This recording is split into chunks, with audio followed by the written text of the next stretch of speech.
Le grand reporter Fabrice de Pierrebourg parcourt le monde pour le magazine L'Actualité et le réseau Cogeco. Il est revenu vendredi dernier d'un reportage en Irak et garde un vif intérêt pour le Moyen-Orient.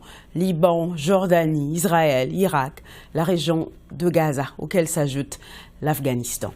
Il a aussi couvert la guerre en Ukraine. Et dans ses reportages, Fabrice de Pierrebourg nous fait toujours découvrir le quotidien des gens qu'il rencontre.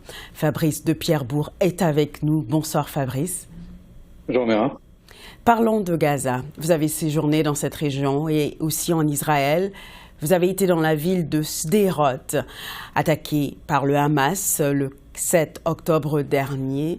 Le Premier ministre d'Israël, Benjamin Netanyahou, semble avoir à choisir entre un cessez-le-feu et rester au pouvoir. Que va-t-il faire, à votre avis? Écoutez, je suis pas devin, mais on le voit encore aujourd'hui. Il semble avoir écarté le plan de paix qui avait été publicisé par Joe Biden hier et qui apparemment est un plan de paix qui venait d'ailleurs du bureau Netanyahou. Aujourd'hui, il dit que c'est pas suffisant.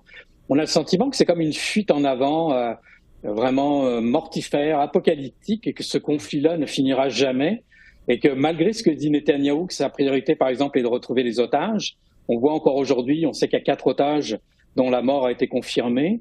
Et quand j'étais là-bas, moi, au mois de décembre en Israël, on se rendait compte que la société était déjà très fracturée entre les jusque-boutistes qui veulent absolument que non seulement le Hamas soit éradiqué, mais les Palestiniens, puis ça j'ai entendu ce discours-là tenu à plusieurs reprises, y compris par des survivants du massacre. Il y en a un qui m'avait même dit, il faut que tout Gaza soit rasé, il faut que tout le monde soit anéanti, puis il dit même les poissons au bord de la plage doivent être tués, imaginez.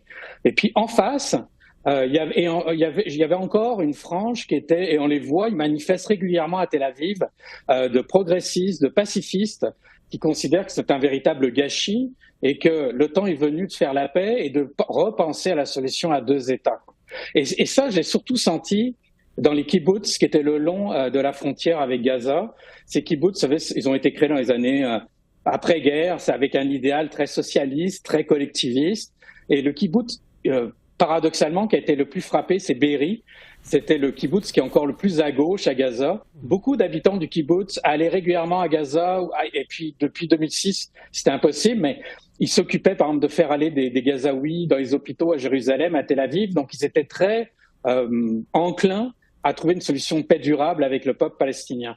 Et ces gens-là étaient à la fois certains encore sous choc, il y en a encore qui voulaient croire à la paix avec le peuple palestinien, qui disaient on ne doit pas céder à la colère, mais il y en avait encore quelques-uns qui tenaient des discours très vindicatifs, probablement sous le coup de l'émotion, de la colère et du désespoir aussi, quoi.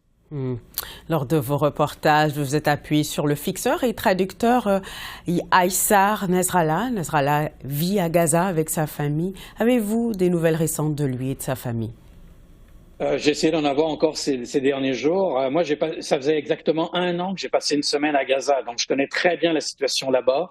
J'avais fait un reportage pour l'Actualité qui est en ligne sur leur site web. C'était sur les agricultrices, entre autres de Gaza, qui travaillaient très fort avec beaucoup d'énergie pour essayer de contribuer à l'autosuffisance alimentaire de Gaza, avec des serres pour les légumes, des plantations d'arbres fruitiers, des oliviers, etc. Et tout. Ça, aujourd'hui, je sais que tout ça est définitivement rasé et anéanti.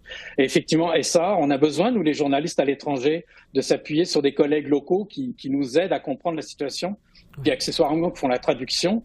Et ça, lui habitait tout au nord de Gaza. Et donc, dès le 8 octobre, avec sa mère, son père était décédé il y a plusieurs mois avant, ses frères, ses neveux, ils ont quitté leur maison. Ça a été une fuite éperdue jusqu'à Rafah il y a 3 mois, au gré des bombardements et de l'avancée des troupes israéliennes à Gaza. Et leur maison a été bombardée dès les premiers jours. Et ce qu'il me disait, c'est que là, il y a 2 mois, il habitait dans une espèce de maison, mais qui avait plus de toit, sur lequel ils avaient mis une bâche en plastique. Et c'était tous les jours une quête pour avoir de l'eau, pour avoir de la nourriture.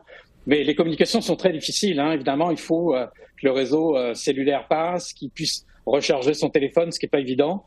Donc là, j'essaie d'avoir des nouvelles de lui depuis plusieurs jours. Et comment vous vous sentez face à ce manque d'informations-là? Moi, je suis toujours inquiet, évidemment, parce qu'on développe des liens avec ces fixeurs. Vous savez, moi, je reste toujours très longtemps sur place, parce que, comme vous disiez, je m'intéresse à la vie des gens. C'est les reportages que je fais pour l'Actualité. Et donc, on développe des sympathies. Je veux dire, c'est sûr, et même avec les gens que j'ai rencontrés là-bas, je me dis toujours qu'est-ce qu'ils sont devenus, est-ce qu'ils sont encore en vie, toutes ces femmes, toutes ces familles qui travaillaient fort en dehors de toute considération politique. Puis vivre à Gaza à l'époque, c'était déjà extrêmement difficile. On appelait ça une prison à ciel ouvert. Les gens ne pouvaient pas sortir ou très peu de Gaza, et maintenant c'est un champ de bataille à ciel ouvert, quoi. Parlons du voisin libanais d'Israël. Vous avez rencontré des leaders du Hezbollah. Existe-t-il un risque de voir la branche paramilitaire du Hezbollah traverser la frontière et se joindre au Hamas contre Israël? En terrestre, je crois pas. Je peux me tromper, là. Ils m'ont pas tenu au courant de leur plan de l'avenir. Le rôle du Hezbollah, le Hezbollah, pour faire vite, là, a été créé dans les années 80 au Liban, en réaction à l'invasion israélienne au Sud-Liban, la deuxième invasion israélienne au Sud-Liban. C'est un mouvement chiite, aligné et soutenu par l'Iran. Ça fait partie de ce qu'ils appellent l'axe de la résistance. C'est-à-dire qu'il y a le Hamas, le Hezbollah au Liban, les Houthis au Yémen et les milices chiites en Irak, entre autres. Mais eux, leur discours, c'est de dire, nous, on est juste là pour empêcher Israël de rentrer au Liban de nouveau, puisque l'armée libanaise est en état de déliquescence. Puis il faut savoir que le Hezbollah, déjà en 2010, le secrétaire d'État américain à la Défense, Robert Gates, disait que c'est probablement la milice paramilitaire la mieux armée au monde et certainement plus armée que beaucoup d'armées régulières. Ils ont près de 150 000, on pense, missiles et roquettes, une cinquantaine de milliers d'hommes régulièrement entraînés. Ils ont combattu en Syrie pendant des années contre l'État islamique aux côtés de Bachar el-Assad. Ils ont réussi à repousser Israël à l'été 2006. Ce sont des combattants très aguerris. Mais leur rôle en ce moment, c'est plus finalement de distraire un peu Israël. C'est-à-dire qu'ils envoient encore aujourd'hui des drones suicides, des roquettes sur Israël. Ça fait en sorte qu'ils ouvrent un second front au nord d'Israël. Et là, Israël, un jour, va être obligé aussi probablement de régler ce problème. Et encore aujourd'hui, il y a des anciens officiers de l'armée israélienne, il y a des politiciens qui disent « maintenant, ça suffit, il faut régler le sort du Hezbollah ». Mais je vous le dis, là, le Hezbollah, ce ne sera pas la même affaire que le Hamas. On est dans une autre catégorie pour Israël. Mais Israël, en ce moment, depuis octobre, tout le nord du pays est évacué. Il n'y a plus d'habitants, il y a 80 000 habitants qui ont été évacués du nord d'Israël et qui vivent, et toute cette zone-là est bombardée régulièrement par le Hezbollah, et Israël riposte. Pour l'instant, ça reste limité. C'est objectif militaire contre objectif militaire, mais ça peut vite dégénérer. Parlons d'une autre zone de guerre. Un mot sur l'Ukraine. Vous y revenez cet automne. Les troupes russes ne cessent de gagner du terrain. Les Ukrainiens, eux, font preuve d'une grande résistance, on le voit. Vous les avez rencontrés sur le terrain. Un cessez-le-feu, est-ce une option pour les Ukrainiens? Moi, je suis allé 5 fois depuis le début de la guerre, majoritairement dans le Donbass, donc dans tout l'est de l'Ukraine. La dernière fois, c'est en septembre. À l'époque, ce n'était pas une option. C'est-à-dire que malgré la fatigue, ça fait 1 an et demi que les Ukrainiens se battent.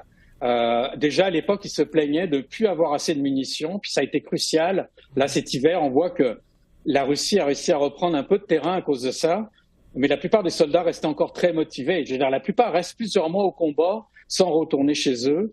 Ils avaient cette volonté farouche, finalement, de non seulement tenir le terrain en ce moment, la Russie a à peu près 18% du territoire ukrainien. Ils voulaient reprendre ces territoires. Mais maintenant que l'hiver est passé, que ça a été difficile, je ne sais pas si, en ce moment, il n'y a pas une petite fracture dans la population. Effectivement, peut-être on commence à avoir une fatigue parce que le gouvernement ukrainien va être obligé d'engager beaucoup plus on sait que l'âge maintenant minimum pour être envoyé au front descend. Je ne sais pas ce qui va se passer maintenant, mais on voit qu'il y a eu une réaction il y a 1 mois des Occidentaux, une petite panique là.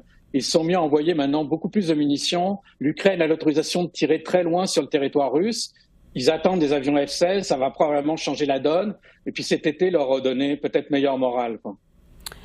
Fabrice de Pierrebourg, merci pour vos reportages et surtout vos comptes rendus. Merci.